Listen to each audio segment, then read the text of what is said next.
Hello and welcome back. It's been a while, but I'm here. I'm back. So I thought I should start this with some story time. Stick around for the tea. Just kidding. Well, yes, this is a story time, and I'm going to tell you about the time my rights were read to me. Like, you have the right to remain silent. Anything you say, blah, blah, blah. Oh, and I was so young. So, what had happened was... I'm a horrible storyteller. Okay. So, back in 2004, while I was still living at home in QwaQwa, I had applied in 2004. I was in matric, so I was applying to universities, right? And I wanted to be a doctor, so I applied to UCT Med School, and then I had a second choice as well, just in case they don't want me to be a doctor. So we had to write, was it an aptitude test? Yes, so we had to write the aptitude test, and you had to choose like a venue. But when you're in Free State, I think there's literally one venue to choose from, and it was in Bloemfontein. And then there were other venues in Gauteng, and I chose Gauteng because then I could go to my aunt's house and stay with her while I write the aptitude test. And mind you, in 2004 I was 16, turning 17. Yeah.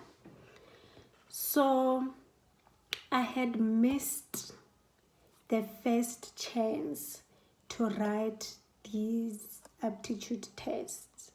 And then I was now going for my last chance, because the first time I went, I got there late.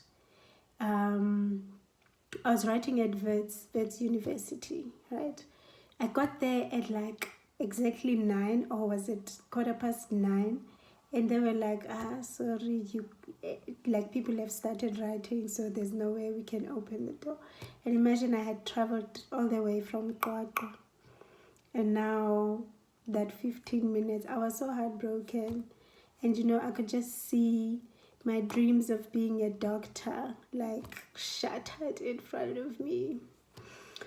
So anyway, so I got a second chance. They said I can come back. I remember it was around August-ish. I think it was August. So, this was the last chance between me and becoming a doctor. So anyway, when the day before the test, I had to travel from home again to my aunt's place. So I was traveling via taxi from QwaQwa, we're sitting there in a taxi, you have to wait until it's full. So we're waiting, and I see these two guys, they have this huge bag with them, this huge suitcase, but then they also have a smaller one. They're sharing these bags, so it's clear that they're traveling together. So anyway, they put the huge bag at the back of the taxi, and then they take the smaller one and they go and sit in front, I only noticed the huge bag because for me at the time, it was unusual for men to be carrying such a huge bag because, men travel very light. So anyway, I only noticed it, and then we were out of there. And then we come across a roadblock. And I am chilled because I've been through roadblocks before. They take your bags out. They check the bags, barely really checking, but they check, and then you go back in. They were more of like an inconvenience than anything else really, but whatever. So we come across a roadblock. Fine, they're like, everyone take your bag and, you know, stand next to your bag and own it.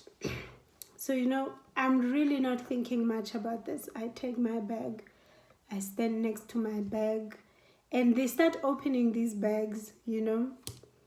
And then that huge one, they open it and there's a blanket on top. And then they remove the blanket. Oh my God. Oh my God. So much weed. You know, I'm talking about a big suitcase. Yeah. So there's like weed galore in there. And immediately when they open it, people are like, everyone is shook. All of us. Even the other people, because nobody actually claimed that bag. Nobody stood next to that bag. It was now all of a sudden an orphan, that bag. So, you know, the police are like, okay, whose bag is this?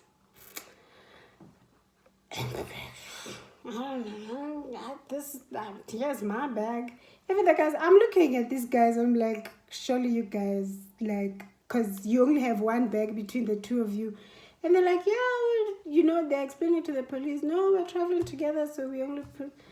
And I'm looking at these guys, I'm like, hi, Bankasya, really? But, you know, I'm afraid. But in my head, all that's going on is, I'm going to be late. I'm going to write tomorrow so I can become a doctor. Like, you guys are wasting my time. I need to go. And you know, traveling from Qwaqwa to Gauteng, I always made sure that by the time I get to Joburg, it's still daylight, because Joburg City and the dark, you know. So I'm there worried that, oh my God, just claim your bag so that all of us can go. We have things to do. Nobody claims the bag. They are questioning all of us. And time is ticking, you know. And now I realize that nobody's going to claim this bag. But at the same time, I'm not going to point any fingers. I'm not trying to die. I'm trying to be a doctor. So we stood there for what felt like forever. And then they called back up. They're like, since nobody's claiming it, we are arresting all of you. I was shook. I was like, no, absolutely not. You cannot do that. Yeah. They made us stand in a line so that they can read our rights to each and every one of us, because now we are under arrest. They touch your shoulder and then read, and then go. I think they said them in Sesotho, but I can't remember exactly what they're saying, because as soon as they touched my shoulder, inconsolable, I could not believe that I had my rights read to me. I'm 16, I'm going to jail. All I was imagining was, oh my God, I'm going to jail. Now it's Bosha and I'm not going to be a doctor. I was inconsolable. Like, everyone else was chilled for whatever reason. I'm like, these people are too chilled. What is going on? We're going to jail. And like, I remember, yeah, they said them in Sesotho because this guy said, yeah, as in, we are arresting you. Oh my God. I cried. Yeah, that, oh my God, it was so bad. And people are like, no, calm down, it's just procedure. I'm like, yo, hey, you can't arrest me. I was just crying. Kamala, I don't have airtime. I have my phone, my 3210, and it only has please call me. So I'm busy sending my mother the please call me, because oh my God, what is happening? And they take us, hey? They put us back in the taxi. They can't put us at the back of the van. We are back in the taxi, and then now the driver is supposed to follow the police car, and they take us to a police station. Oh, I did not stop crying. I did not stop crying because, first of all, I'm going to sleep in jail. Secondly, I'm going to miss the aptitude test. Again, my last chance. So all I remember at the police station was that they kept on calling the person who was packing bags back in Qwaqwa to say, this bag, who had the bag? Who put the bag there? Who did it belong to?